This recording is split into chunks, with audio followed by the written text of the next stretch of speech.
Kalau Pandeglang berkah hanya sekelompok orang, hanya segelintir orang, hanya kroni-kroninya saja, untuk apa? Kalau Pandeglang maju, ini modern, itu modern, tapi rakyatnya menjadi penonton, untuk apa? Netizen yang bertanya, bahkan saya pun mengeluhkan ketika masuk ke kampung ini jalan ajur, ke kampung ini jalan ajur, termasuk ke depan rumah saya saja jalan ajur. Kalau saya jadi wakil, tidak punya kebijakan mutlak, nanti saya bisa dipanggang gitu loh. Bisa dipanggang. Jadi daripada saya nyalon wakil atau dicalonkan wakil, saya jujur lebih baik tidak nyalon. Yoyon Sujana bukan trah ABC, tapi Yoyon Sujana adalah trah rakyat jelata.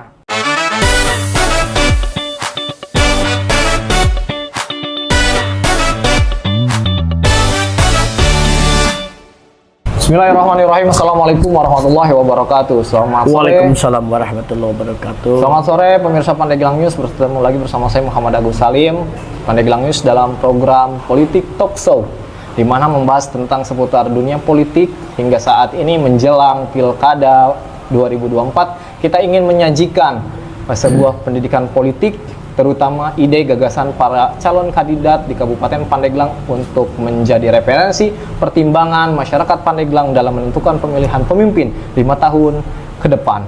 Saat ini nanti kita selama 30 menit ke depan akan berbincang dengan salah satu narasumber yang luar biasa, salah satu kandidat bakal calon Kabupaten Pandeglang.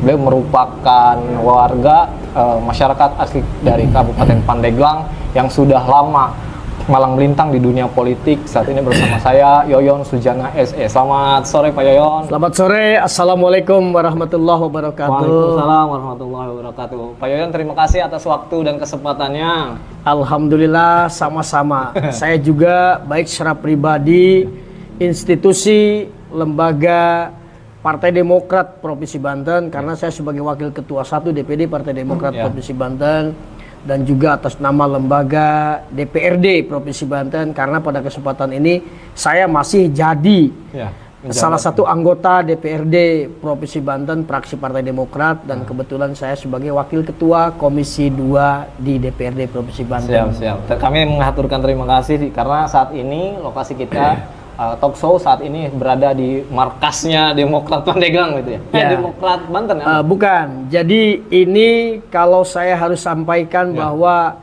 Istana Perahu Yoyon Sujana. Istana. Makanya kakak-kakak dari jalan raya turun, anggap saja masuk ke dek kapal. Nah, ini kita dalam dek kapal. Nanti setelah selesai di atas itu seperti kapal. Nah, ini di sana ada tangga. Anggaplah naik dari dek kapal itu kepada tempat-tempat peristirahatan. Sebelah sana juga ada. Jadi konsepnya di atas ini nanti seperti kapal.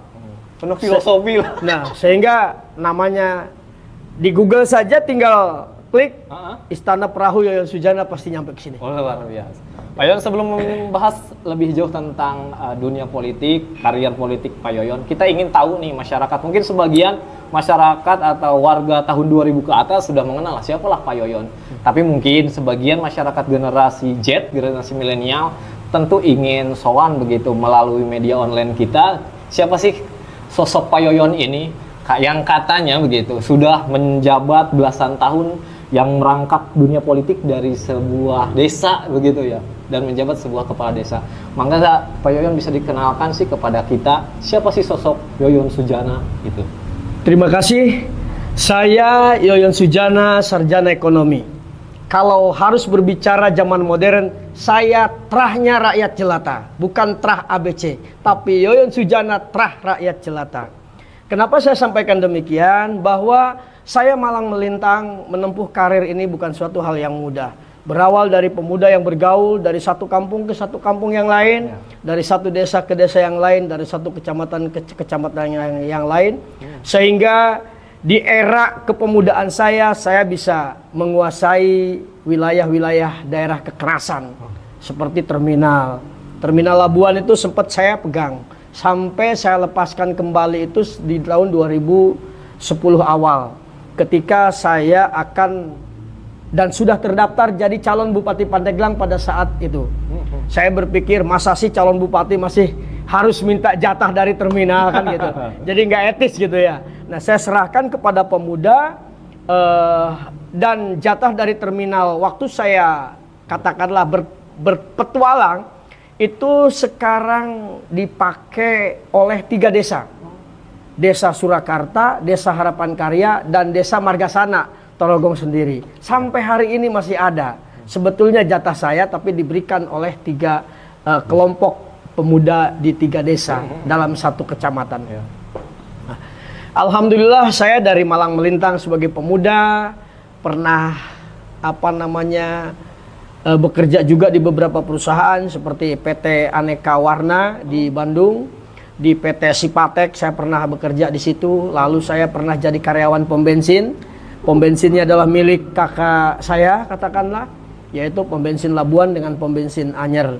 Nah, pada saat saya bekerja di pom bensin itu saya dipercaya oleh masyarakat untuk menjadi pada saat itu ya bermula dari wakil pemuda, jadi ketua pemuda, terus jadi kaur pemerintahan desa, jadi PJS kepala desa, jadi kepala desa definitif. Yang include saya jadi kepala desa selama 16 tahun. 16 tahun. Jabatan 8 tahun juga yang pertama saya merasakan. Lalu pergantian regulasi menjadi 5 tahun. Ya. Dan setelah 5 tahun berubah lagi regulasinya menjadi 6 tahun. Ya. Dan alhamdulillah sampai saya berhenti dari jabatan kepala desa itu tahun 2013. Dari tahun 1997. Nah, pada saat saya jadi kepala desa, ada hal-hal peluang besar pada saat itu, sehingga saya berani mencalonkan diri menjadi calon Bupati Pandeglang, sedang jadi kepala desa aktif. Nah, kenapa? Karena pemimpin Pandeglang pada saat itu lagi masa-masa transisi ketika digaungkannya kasus Bank Jabar 200 miliar pada saat itu. Nah, saya pikir saya insya Allah bisa menyelamatkan Pandeglang, bisa membangun Pandeglang, dan bisa mensejahterakan Pandeglang ketika para petinggi saat itu berada dalam sedikit persoalan. Namun lambat laun ya alhamdulillah Pandeglang masih sampai hari ini bertahan nama baiknya. Tidak berarti Pandeglang memiliki sejarah yang jelek seperti daerah-daerah lain yang pemimpinnya notabene berakhir di terali besi. Nah, Pandeglang alhamdulillah selamat. Nah, dengan kondisi saat itu yang transisi, saya mendeklarasikan nyalon bupati dan alhamdulillah bisa jadi calon bupati.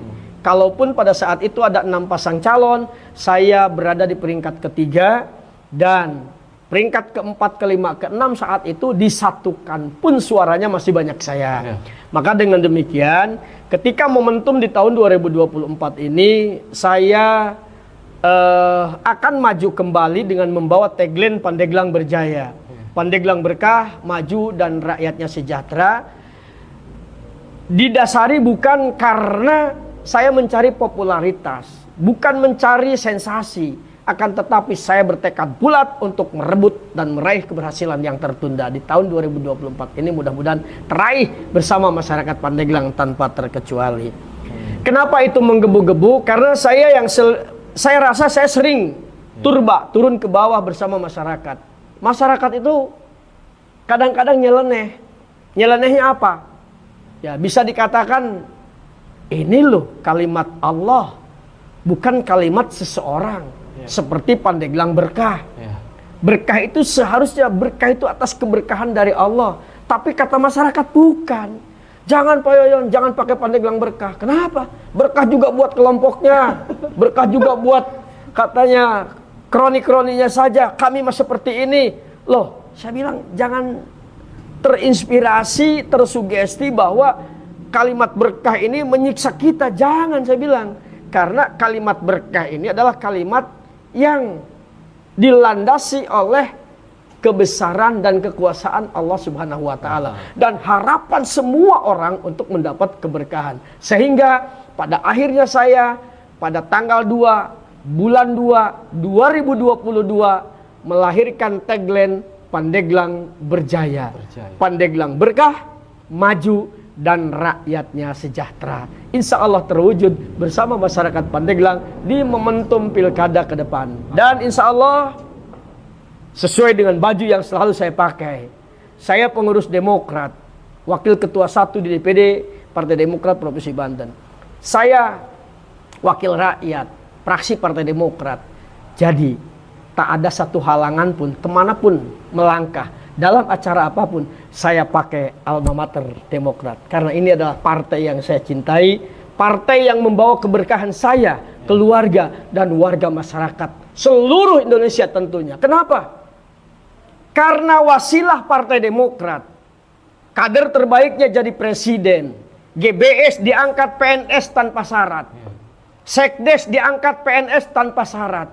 Semoga momentum di pilkada ini GBS bukan diangkat oleh pemimpin lokal, tapi oleh pemimpin nasional, Presiden SBY tentunya. Sekdes diangkat PNS bukan diangkat oleh pemimpin lokal, tapi oleh pemimpin nasional, SBY tentunya pada saat itu. Dan saya kini adalah kadernya untuk menjadi satu rangkaian bahwa Pandeglang harus maju penuh dengan keberkahan, rakyatnya sejahtera, pembangunannya merata. Amin. Begitu pula ketika Pandeglang Berjaya ini terwujud, salah satunya target utama kami adalah saya tentunya mengentaskan kemiskinan, mengentaskan pengangguran, yang alhamdulillah seperti yang tadi kita saksikan. Besok saya akan berangkatkan untuk meraih pekerjaan sebagai driver dump truck angkutan tanah di wilayah Banten Utara. Itu salah satu cara bahwa saya akan mengentaskan pengangguran. Dan dibalik semua itu juga yang mendasari saya untuk maju kembali di Bupati Pandeglang ini, tentunya salah satunya saya adalah untuk melakukan pembangunan, memaksimalkan pembangunan, memenuhi regulasi yang berlogika.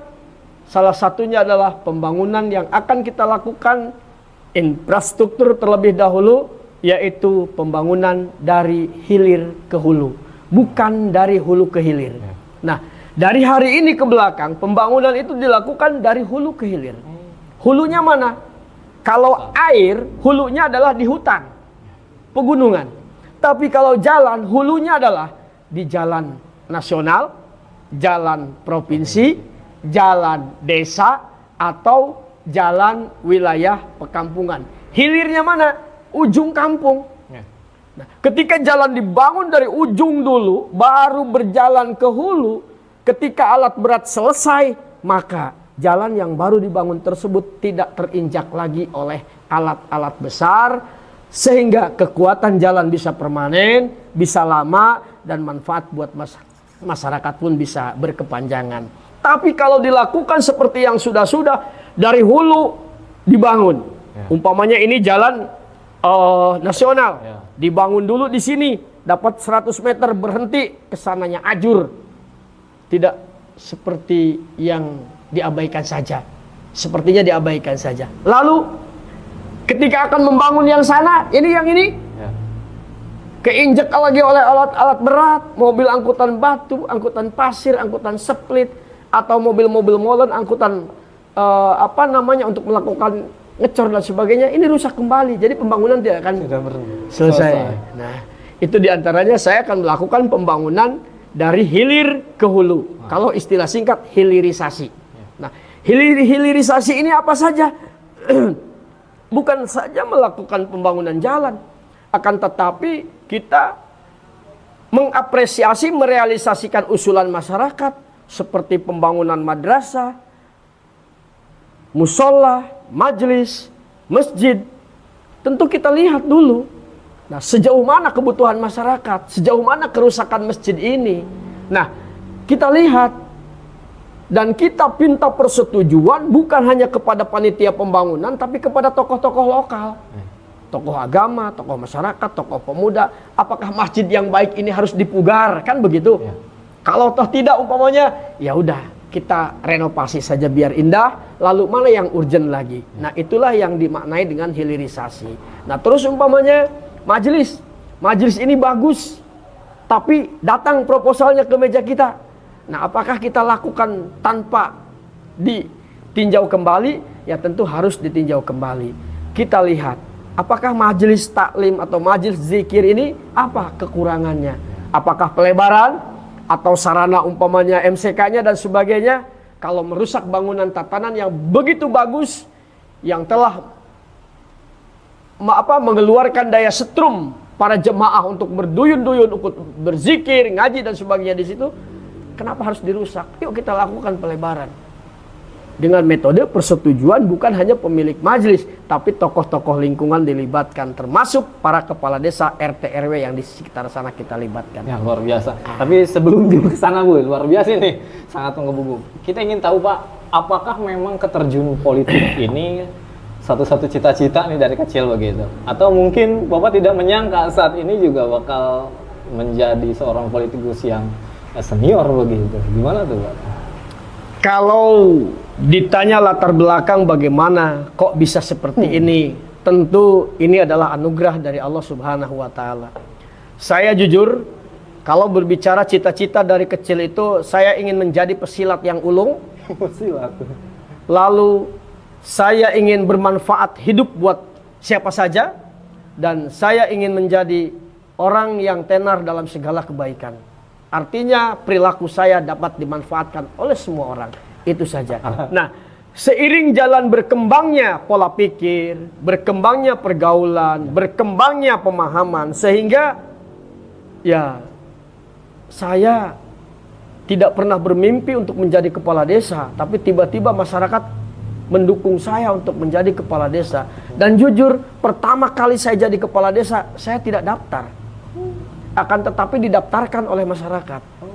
Pertama itu tahun 97, saya ada calonnya 3. Pertama ketua LKMD, kedua Pangulu. Pangulu itu kalau dulu kan orang terhebat lah di kampung. Nah, saya saat itu ketua pemuda. 3 tokoh itu, LKMD, Pangulu, ketua pemuda. Dan yang berhasil adalah saya selaku ketua pemuda. Nah, setelah habis, berikutnya saya calon tunggal, hanya dengan kotak kosong. Jabatan pertama 5 tahun. Regulasinya berubah dari 8 tahun menjadi 5 tahun. Habis 1 periode 5 tahun. Untuk ke 6 tahun, saya dengar banyak yang mau maju. Setelah pertama saya lawannya 3 orang, kedua calon tunggal, yang ketiga saya nyatakan ke masyarakat, karena banyak warga kita, keluarga kita yang mau jadi kepala desa, maka saya persilahkan dan saya tidak akan mencalonkan kembali. Nah, pada saat itu yang mau nyalon kepala desa ada 7. Yang pada akhirnya yang 7 itu mundur satu persatu, dan faktanya saya nyalon face to face, berdua. Langsung berdua dengan anaknya yang kalah di beberapa tahun yang lalu. Anaknya dimajukan dengan saya dan alhamdulillah saya berhasil masih terpilih menjadi kepala desa. Nah, di masa saya menjadi kepala desa aktif, saya nyalon Bupati Pandeglang. Di tahun 2010, wakil calon bupati saya adalah Kak Oyim Munandar, yang sekarang dia menjadi ketua umum PPBNI pusat. Dan kebetulan pada saat itu dia adalah wakil sekretaris jenderal BPPKB pusat. Nah, setelah nyalon bupati saya keberhasilannya tertunda, saya jauh-jauh hari sudah mempersiapkan diri untuk berkecimpung di politik. Jadi semasa jadi kepala desa, saya jadi sekretaris DPC Partai Demokrat Kabupaten Pandeglang. Pada saat itu saya dipanggil beberapa kali oleh Pak Bupati, oleh Pak Sekda saat itu, suruh milih saya apakah jabatan kepala desa atau di partai politik. Saya bilang saya milih partai politik. Kalau berkaitan dengan jabatan saya sebagai kepala desa, kalau Bapak mau memberhentikan saya, silahkan datangi dulu warga masyarakat saya. Karena saya bukan pilihan Bapak, tapi pilihan masyarakat saya. Ya kemungkinan tidak sampailah Pak Bupati saat itu datang ke masyarakat saya, sehingga jabatan saya menjadi kepala desa sampai akhirnya saya mengundurkan diri. Harusnya saya sampai 2015, tapi saya mengundurkan diri di tahun 2013 sebagai perwujudan patuh terhadap aturan. Calon anggota DPRD Provinsi Banten pada saat itu wajib mundur dari jabatan kepala desa. Saya mundur dan alhamdulillah 2014 saya terpilih menjadi anggota DPRD Provinsi Banten fraksi Partai Demokrat. 2014 sampai 2017 saya wakil ketua Komisi 5 DPRD Provinsi Banten. Dari 2017 sampai 2019 saya pindah jadi wakil ketua Komisi 1. Dan dari tahun 2019 sampai hari ini, mungkin sampai tamat 2014 di November yang akan datang, saya wakil ketua Komisi 2 DPRD Provinsi Banten. Alhamdulillah, jabatan saya yang begitu gamblang dan begitu panjang saya ceritakan, tapi tetap kembali kepada bahwa Yoyon Sujana bukan trah ABC, tapi Yoyon Sujana adalah trah rakyat jelata. Oke, Pak Yoyon juga kita tahu bersama Bapak merupakan anggota DPRD Provinsi Banten 2 periode begitu ya. Yang tahun ini Bapak kembali tidak mencalonkan di 3 periode gitu. Apa yang menjadi landasan Bapak tidak menjadi 3 periode dan mengambil ke DPR RI? Pertama, saya memberikan peluang kepada kader yang lain untuk bisa menjadi anggota DPRD di Provinsi Banten. Karena kalau saja saya nyalon lagi di DPRD Provinsi Banten, mungkin kursi itu tetap akan saya duduki. Tapi saya tidak mau seperti itu. Salah satu contoh, ketika saya berkali-kali dipilih menjadi kepala desa, masyarakat meminta, Pak, sudah anak bapak saja, Pak, sudah ibu saja. Saya bilang tidak, itu kesempatan orang lain. Nah ini sekarang, ketika sudah 2 periode saya menjadi anggota DPRD Provinsi Banten, ya kalau kata orang tinggal duduk manis. Tapi saya tidak berpikir seperti itu.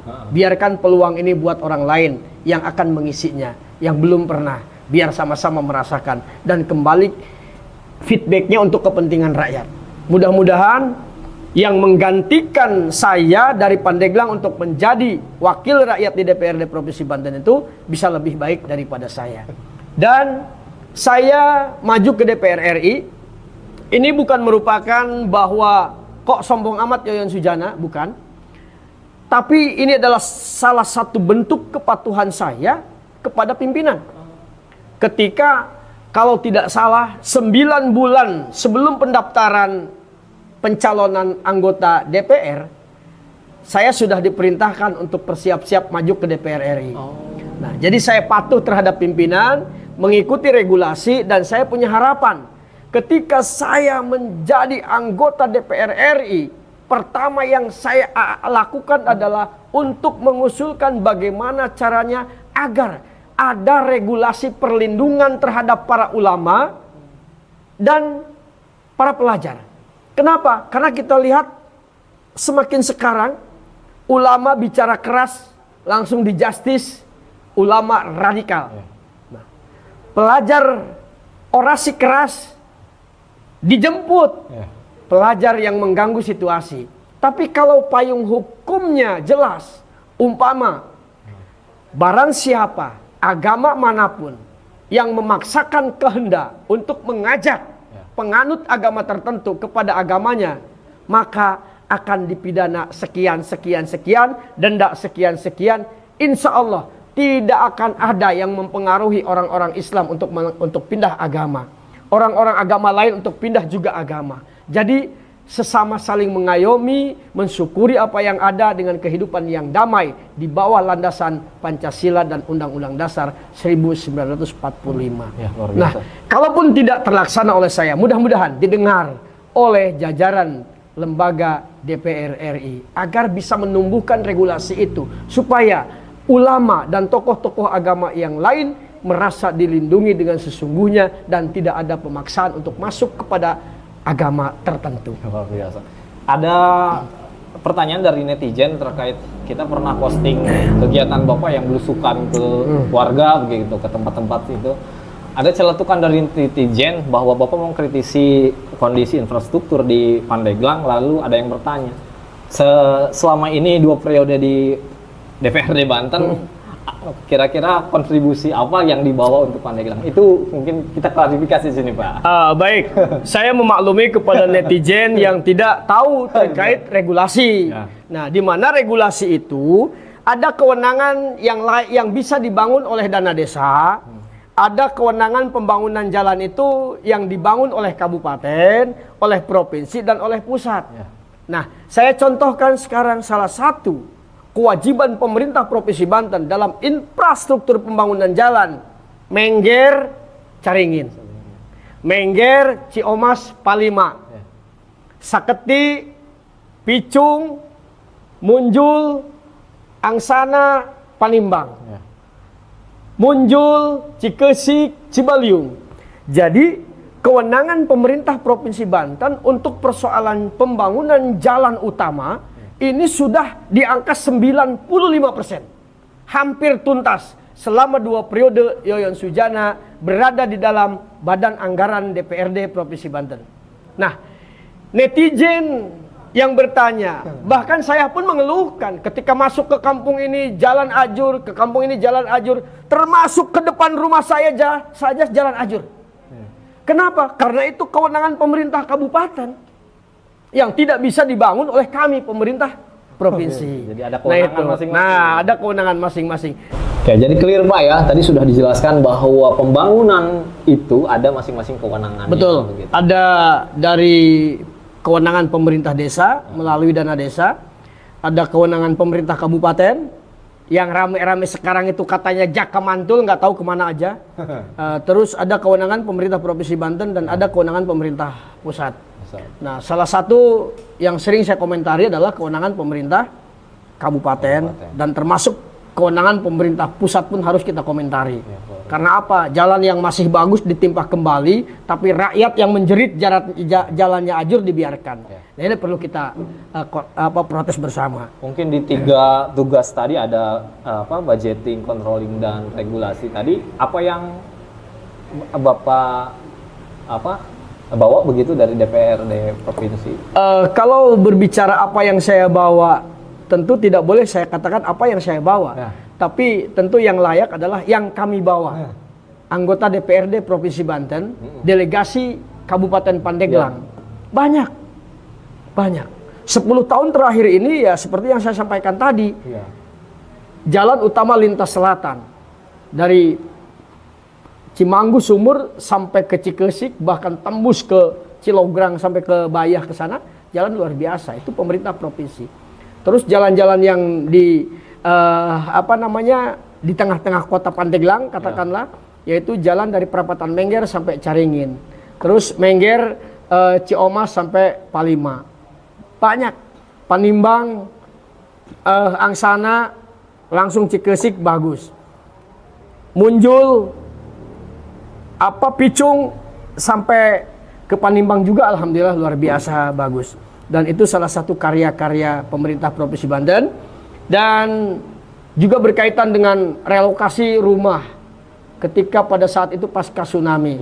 Itu juga sudah kita lakukan dan sudah dinikmati oleh masyarakat, termasuk rumah-rumah tidak layak huni di setiap desa ada yang dari bantuan program pemerintah Provinsi Banten. Karena pemerintah Provinsi Banten itu merealisasikan pembangunan rumah tidak layak huni itu per tahun di angka 1.500 lebih. 1.500 rumah tidak layak huni. Banyak kan? Tapi kalau dihitung dengan desa dan kelurahan seprovinsi Banten itu 1.552 desa dan kelurahan. Kalau hanya rumah kumuh 1.500, masih beberapa ratus desa atau kelurahan yang nggak kebagian. Itu ketika dipukul rata satu desa satu rumah. Ini kan kadang-kadang satu desa ada 10. Seperti contoh saya beberapa tahun yang lalu bawa RTLH ke desa Kadulimus, Kecamatan Banjar, 11 unit rumah dan alhamdulillah dinikmati oleh masyarakat. Kalau dihitung per desa 10 saja, kali 326 Pandeglang harus berapa ribu rumah tidak layak huni. Sementara pemerintah Provinsi Banten per tahun hanya 1.500 dibagi 8 kabupaten kota, 4 kabupaten dan 4 kota. Inilah netizen ya. Kadang-kadang kan masyarakat tidak tahu ya. Informasi ini tidak nyampe. Memang kalau turun ke masyarakat, rumah tidak layak huni diperbaiki rata-rata melalui RT RW dan kepala desa. Di mata masyarakat dikira oleh mereka, oh ini kabupaten. Padahal karya kita dari pemerintah Provinsi Banten itu. Itulah. Ya, kemudian saat ini Pak, Bapak merupakan salah satu kandidat yang belum mendeklarasikan dini begitu berpasangan dengan siapa? Kita ke Pilgub nih, Pilgub begitu. Kalau berbicara berpasangan tentu saya sangat selektif dan tidak mau terkesan tergesa-gesa. Karena apa? Sampai hari ini belum punya pasangan karena saya meyakini bahwa yang sudah punya pasangan saja hari ini tidak menutup kemungkinan besok lusa mereka bercerai-berai. Nah, bukan mendoakan, tidak menutup kemungkinan mereka bercerai-berai. Kenapa? Karena tergesa-gesa mengikuti petunjuk A, B di sananya. Kalau saya, insya Allah yang akan saya dengar adalah petunjuk rakyat mayoritas. Saya tidak punya ketergantungan. Kalau orang bertanya, Pak Yoyon siapa sih backingnya? Rakyat. Pak Yoyon uangnya dari mana? Dari Allah melalui rakyat. Bukan melalui broker-broker, para broker itu. Enggak. Insya Allah. Saya dari rakyat, untuk rakyat, dan selamanya akan bersama rakyat.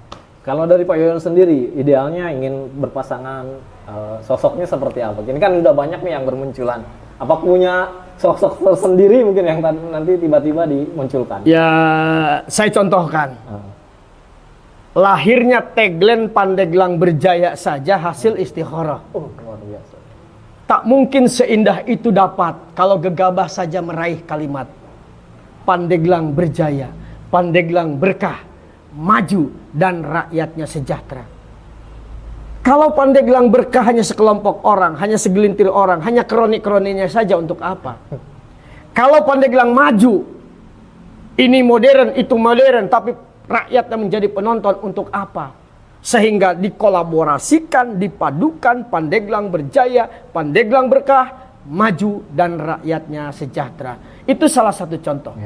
Nah, ini akan melahirkan sosok pasangan politik, bupati dan wakil bupati untuk mewujudkan Pandeglang berjaya. Ya tentu tidak segegabah mungkin, tidak tergesa-gesa. Karena yang tergesa-gesa mungkin besok lusa akan bercerai-berai. Tapi saya dengan matang mempertimbangkan, saya mempertimbangkan untuk meraih calon wakil begitu selektif. Mudah-mudahan calon wakil yang akan berjodoh dengan saya juga atas dasar hasilnya istikharah beliau juga yang sangat selektif. Sehingga kami berpadu di suatu saat menjadi pasangan yang ideal, sama-sama menyiapkan diri untuk kepentingan rakyat sesungguhnya menuju Pandeglang berjaya. Artinya tidak membatasi bahwa saya seorang politis harus dengan seorang birokrat. Oh enggak, enggak. Dengan siapa saja yang direkomendasikan oleh masyarakat, insya Allah. Iya, kalau saat ini jajakan politik, kita tahu juga beberapa partai membuka penjaringan gitu. Saat ini jajakan politik? Belum. Saat ini jajakan politik sudah sejauh mana Pak dengan partai politik yang lain? Saya punya prinsip bahwa Pak SBY pernah mengatakan, ketika kita bangun tidur, jangan dulu pergi ke halaman orang, tapi bersihkan dulu tempat tidur kita. Nah, setelah tempat tidur kita bersih, bantal posisikan, selimut posisikan, ruangan itu bersih, baru kita ke halaman. Halaman kita bersih, baru ke halaman orang.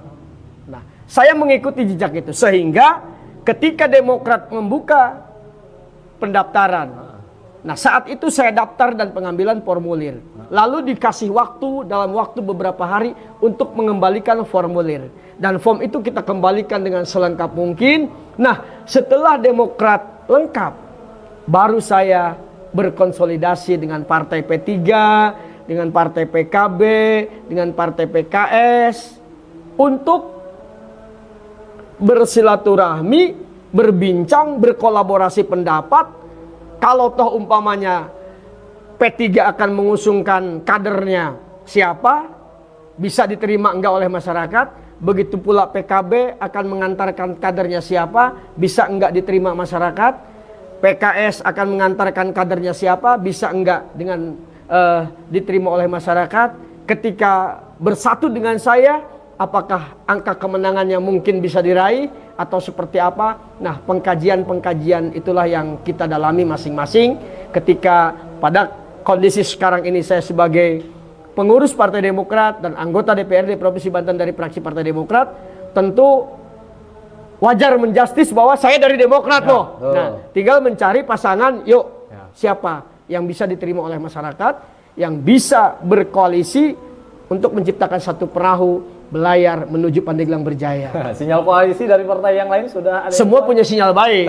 Sinyal Karena baik. Yoyon Sujana bukan orang yang baru datang ke Pandeglang gitu. Dilahirkan sejak lahir sampai hari ini belum pernah bertransmigrasi gitu.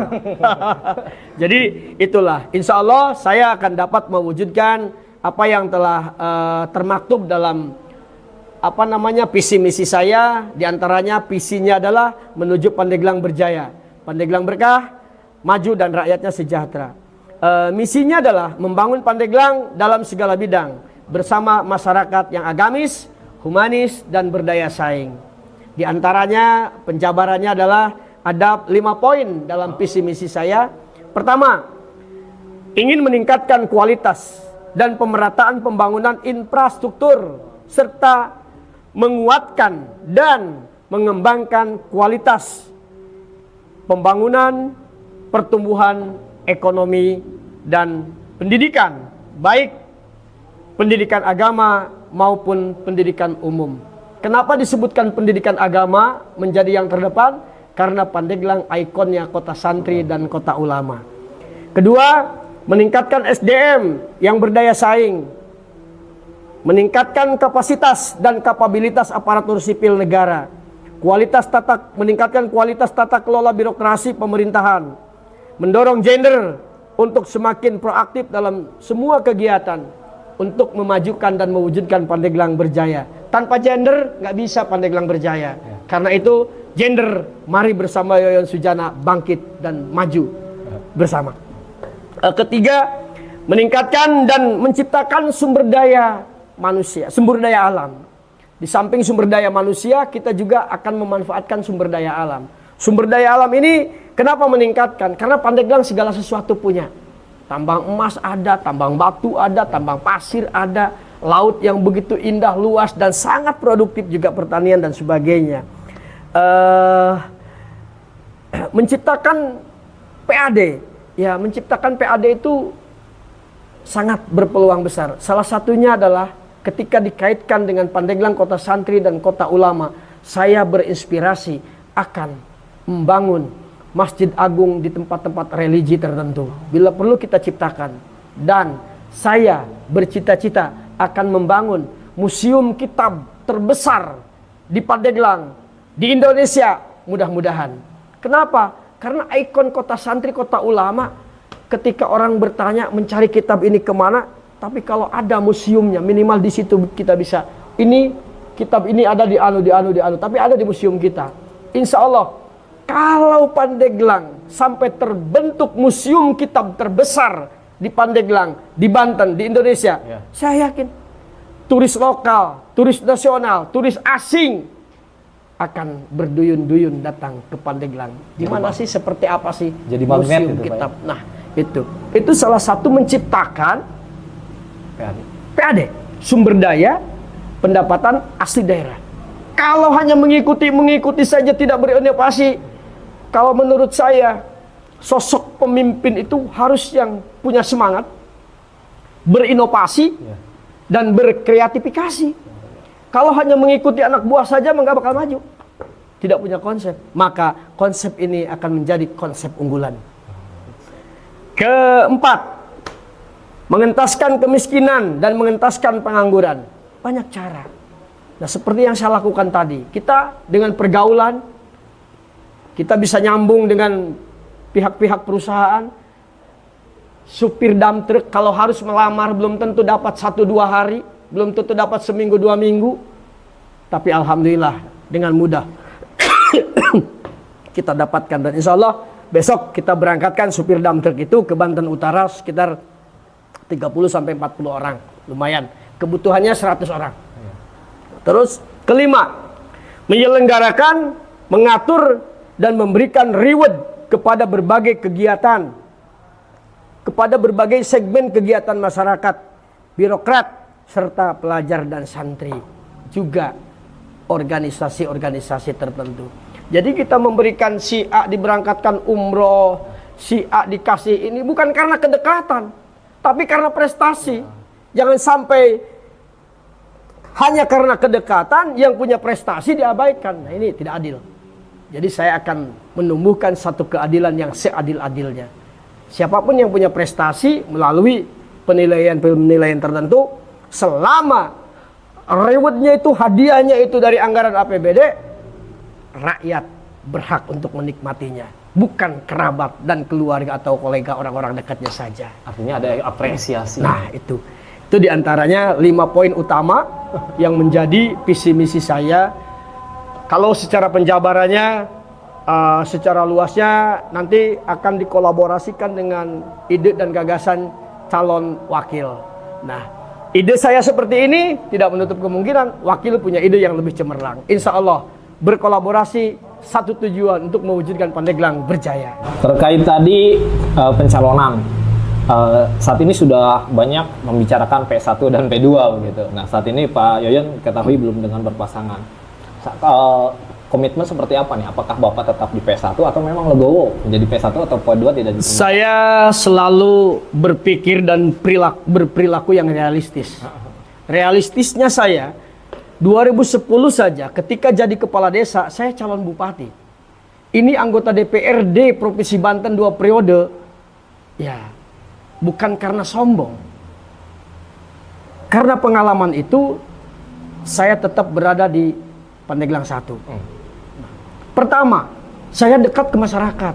Saya terjun ke masyarakat, kemana-mana saya. Nah, artinya, masyarakat lebih dekat kepada saya. Kalau saya jadi wakil, tidak punya kebijakan mutlak, nanti saya bisa dipanggang gitu loh. Bisa dipanggang. Jadi daripada saya nyalon wakil atau dicalonkan wakil, saya jujur lebih baik tidak nyalon. Itu saja konsekuensinya. Ya, terakhir Pak, mungkin dari Bapak nih, ada jaminan apa ketika tadi Bapak katakan bahwa saya bukan dari anak pejabat terah anu dan anu. Kemudian saya berawal dari rakyat.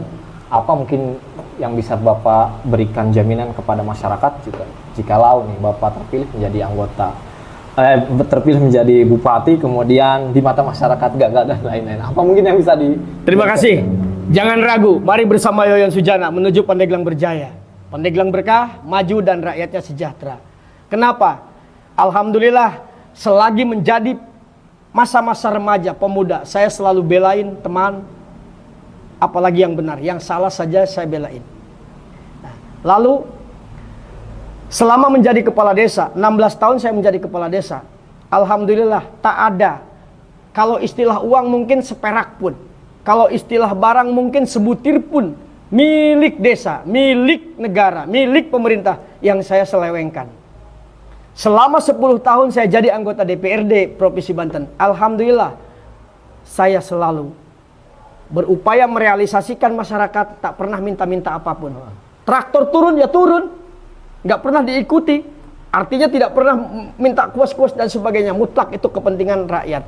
Dan insya Allah sejak zaman pemuda sampai hari ini, Yoyon Sujana tetap pada pendiriannya, tidak ketergantungan kepada siapapun. Dan jujur, saya akan memberikan kebebasan kepada masyarakat. Seperti halnya tadi pagi, Pak Yoyon, saya minta proyek. Saya sekarang belum jadi bupati. Kalau jadi bupati, layak masyarakat minta proyek ke saya. Dan saya akan berikan jawaban bahwa skillnya apa, kemampuannya seperti apa. Tidak ada istilah setoran. Beda dengan yang lain-lain.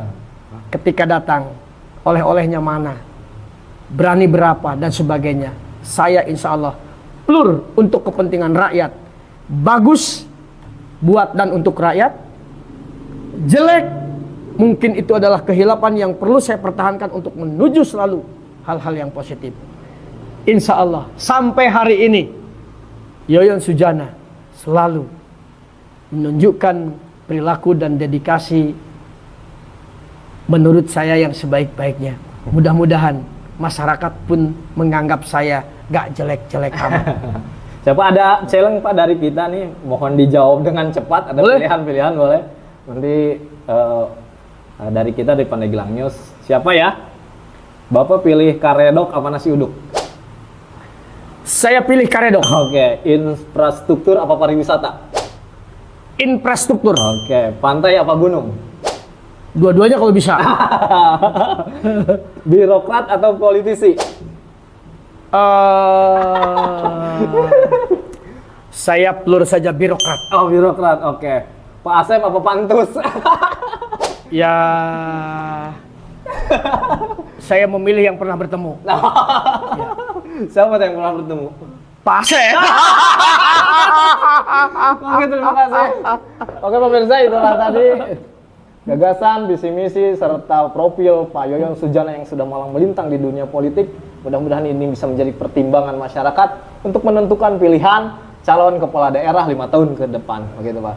Terima kasih Pak Yoyon atas waktunya. Sangat bergizi sekali obrolan kita kali ini. Mudah-mudahan masyarakat bisa mempertimbangkan apa yang disajikan, kemudian apa yang tadi jaminan dari Pak Yoyon. Terima kasih. Saya Muhammad Agus Salim, pemirsa. Tetap di channel Pandeglang News dalam acara Politik Talk Show. Selamat sore. Assalamualaikum warahmatullahi wabarakatuh. Waalaikumsalam warahmatullahi wabarakatuh. Terima kasih Pak Yoyon. Asep.